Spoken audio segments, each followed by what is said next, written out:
When a former world champion says you've hit rock bottom, people pay attention.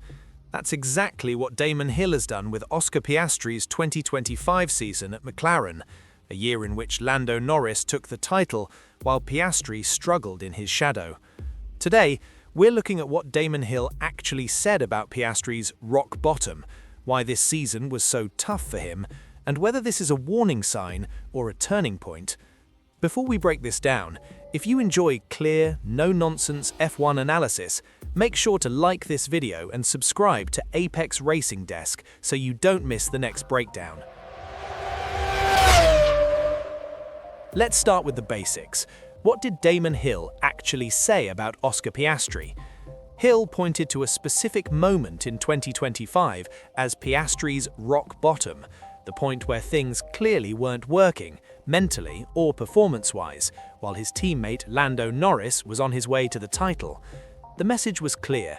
In a season where one McLaren driver became world champion, the other hit a serious low. Hill wasn't writing Piastri off, but he was highlighting just how tough 2025 has been for the Australian. To understand this properly, you have to look at the contrast inside McLaren. On one side, Lando Norris finally put everything together and became world champion: speed, consistency, and a car capable of fighting at the front. On the other, Piastri was constantly being measured against that standard week after week. Even if his performances weren't objectively terrible, the comparison made every weakness look bigger.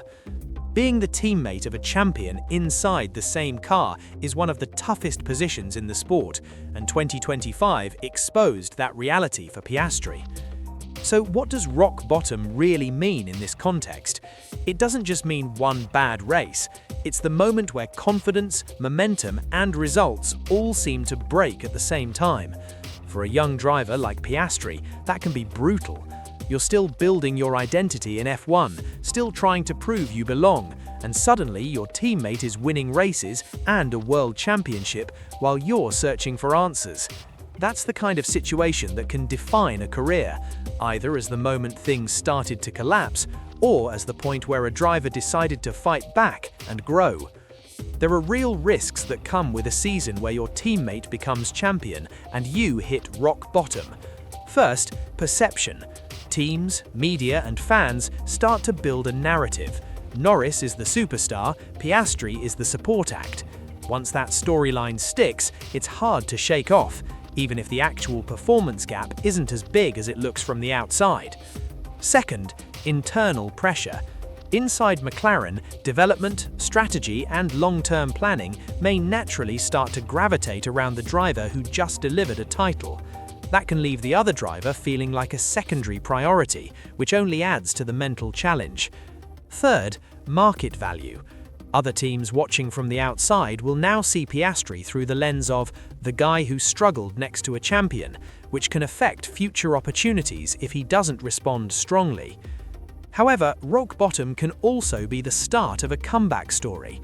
Many great drivers have had seasons where they were outshone by a teammate, only to come back stronger later in their careers.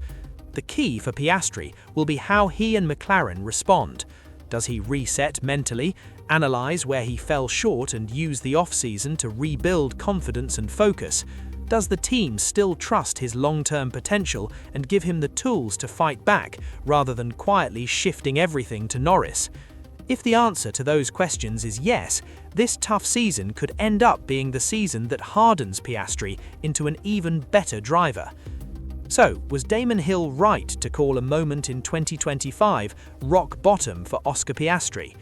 Based on the contrast with Norris's title and the pressure inside McLaren, it's hard to argue that this wasn't one of the toughest periods of Piastri's career so far. The real question now is simple. Does this season break him, or does it build the version of Piastri that comes back stronger? What do you think? Is Piastri on a downward path, or is this just one brutal chapter in a much longer story? Let me know your thoughts in the comments below.